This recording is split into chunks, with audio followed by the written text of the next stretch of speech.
Barbie Forteza inaway ng mga Barda fan dahil kay Jameson Blake.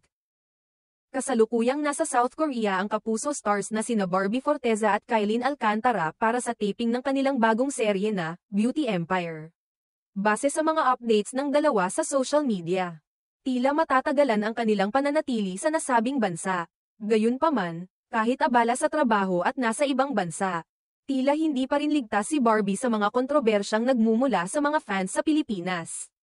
Pinag-uusapan ngayon sa social media ang paglabas ng mga larawan ni na Barbie at Jameson Blake.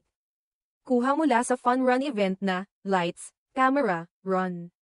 Marami ang kinilig sa bonding ng dalawa, lalo na tila may natural na chemistry silang nakita ng ilang netizens. Ngunit, hindi lahat ay natuwa. Mabilis ding umusbong ang mga reaksyong hindi pabor sa pagiging malapit nila, lalo na mula sa masugid na tagahanga ng tambalang Barda, ang love team ni na Barbie Forteza at David Lococo. May mga fans na masaya para kay Barbie dahil nakakitaan siya ng chemistry sa ibang aktor bukod kay David, at suportado nila ang posibilidad na magkaroon siya ng bagong kapareha sa mga proyekto.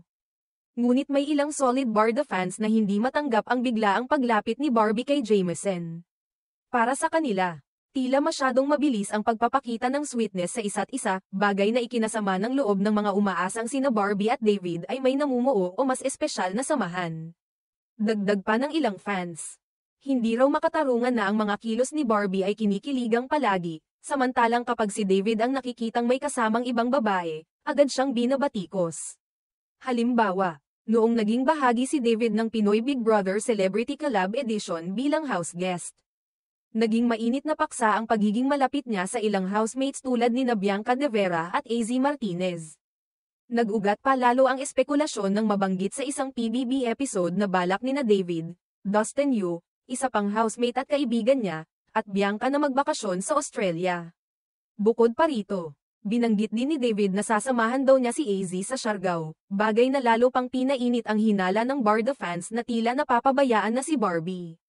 Dagdag ng mga tagahanga ni Barbie, nagkaroon ng mga pagkakataong tila mas pinili ni David ang ibang ka-close niya kaysa kay Barbie. Binanggit nilang kahit jogging, hindi raw masabayan ni David si Barbie. At hindi rin ito nakita sa Lights, Camera, Run event, kung saan present sina Barbie at Jameson.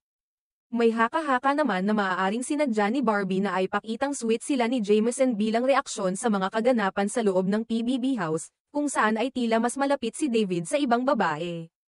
May ilang netizen na nagkomento pa na baka, ganti, ito ni Barbie para selosin si David, bagay na hindi kumpirmado ngunit patuloy na pinagpipiestahan sa social media.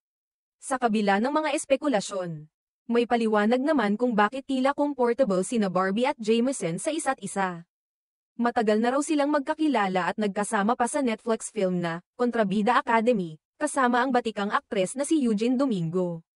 Ayon sa mga insiders, naging malapit ang dalawa sa set kaya hindi nakatakatakang masaya ang kanilang samahan at natural ang kanilang pagiging magkaibigan.